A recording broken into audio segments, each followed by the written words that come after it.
মায়ের বাড়িতে মাত্র 10 বছর বয়সে জয়রামবাটিতে যিনি কাজ করতে এসেছিলেন সেই বাসনাবালা নন্দীর কথা আজকে বলবো। বাসনাবালা নন্দীর বাড়ি কামারপুকুরের মুকুন্দপুরে। বাসনাবালার জন্ম হয়েছিল 1306 অথবা 7 সালের ইংরেজির 1899 বা 1900 খ্রিস্টাব্দে।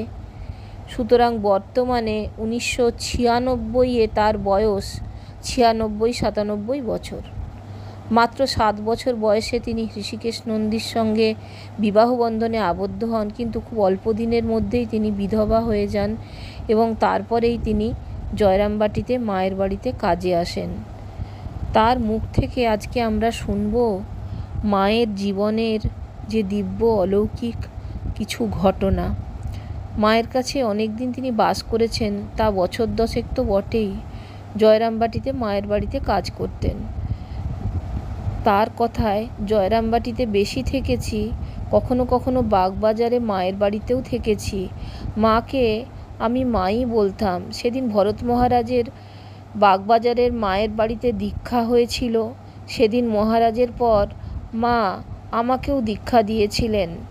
ভরত মহারাজের দীক্ষা হয় 1912 খ্রিস্টাব্দে, আর ভরত মহারাজ স্বামী অভয়ানন্দ।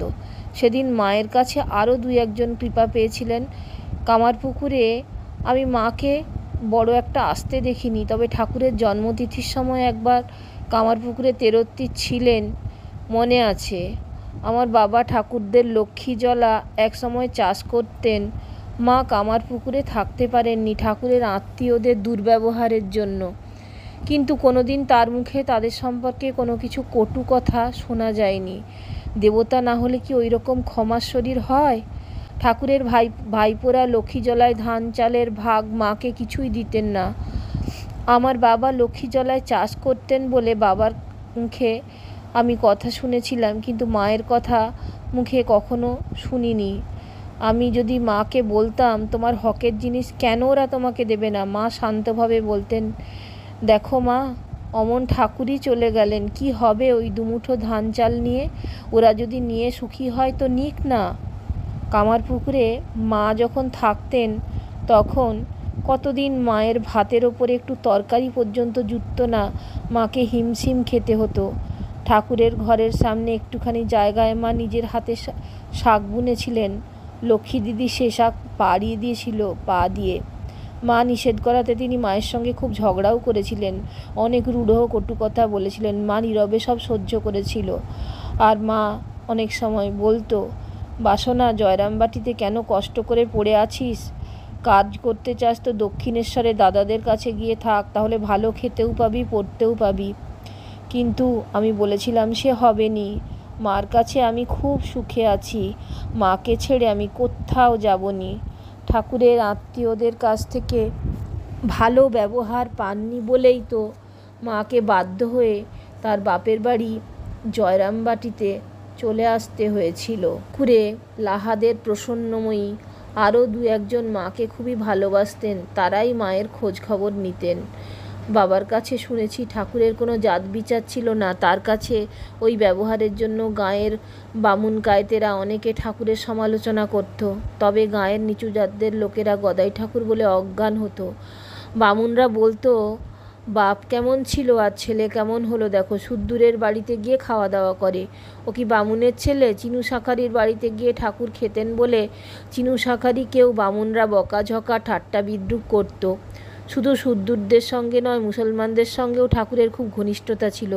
মুসলমানদের বাড়িতেও ঠাকুর যেতেন। সেই সূত্রে কামারপুকুরে ভূতু শেখ আর মান্দারানের মিয়াদের দেখেছি জয়রামবাটিতে মায়ের কাছে আসতে।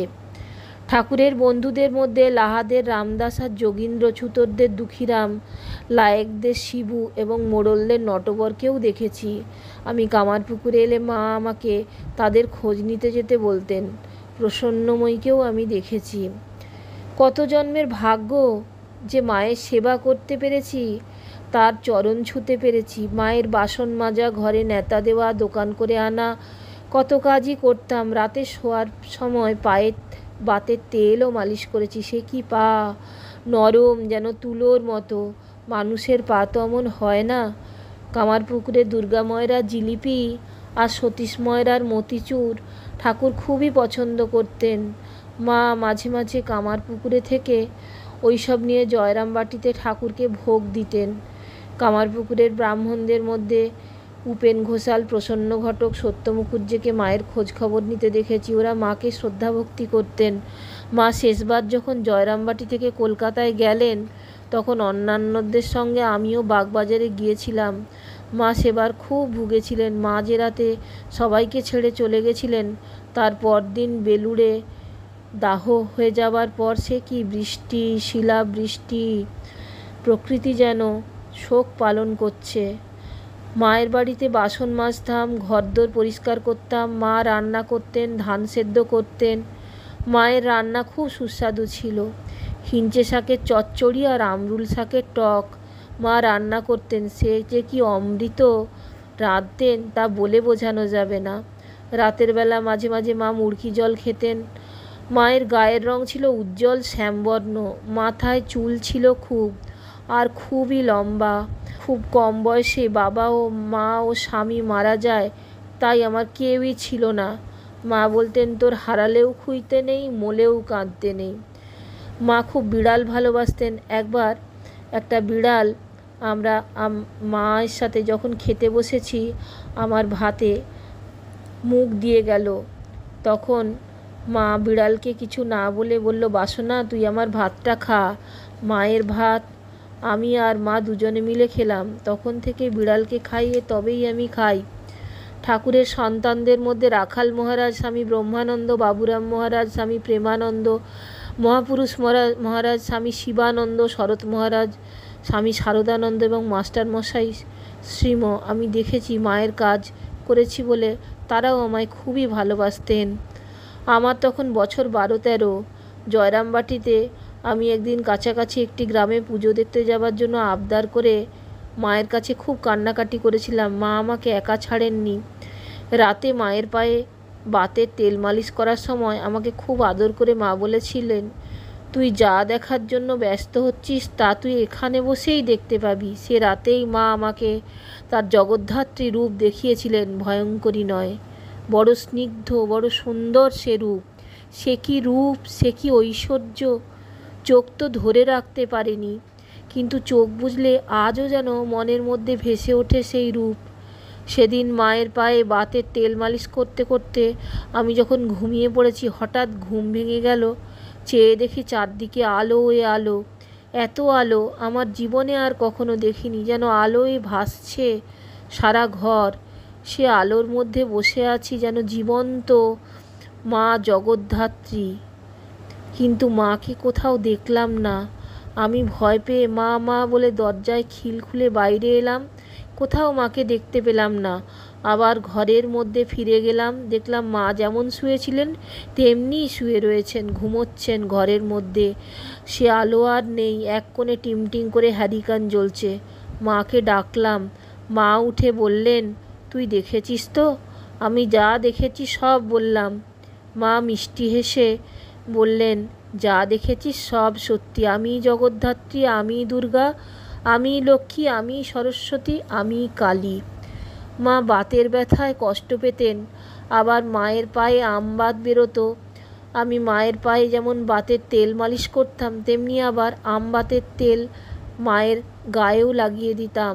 একদিন স্বপ্নে আমার মন্ত্র দিয়েছিলেন। ফু দিয়ে আমার কানে কানে বলেছিলেন, হরি গুরু, গুরু হরি, এই মন্ত্র সবাইকে বলবি, কিন্তু তোর মা, শ্রী মা তোকে যে মন্ত্র দিয়েছে তা কিন্তু কাউকে বলবি নে। তো তাই ছিলেন। ঠাকুরও ছিলেন শিব কৈলাসপতি। এখনও আমাকে স্বপ্নে ঠাকুর দেখা দেন, মা দেখা দেন। তাই তো এই জীর্ণ পঙ্গু শরীর নিয়ে মহানন্দে রয়েছি।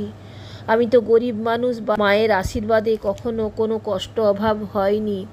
মনে হয় দেহ যাবার পর থেকে মা আমাকে যেন কোলে করে রেখেছেন। কিছুদিন আগেও শরীর যথেষ্ট শক্তপোক্ত ছিল। ঠাকুর আমাকে স্বপ্নে সেই কবেই বলেছিলেন, তোর কোনো কিছুর অভাব হবে না, তোর মাই তোকে দেখবে এবং শেষে নিজে এসে নিয়ে যাবে। কবে তিনি নিতে আসবেন সেই আশায় দিন গুনছি।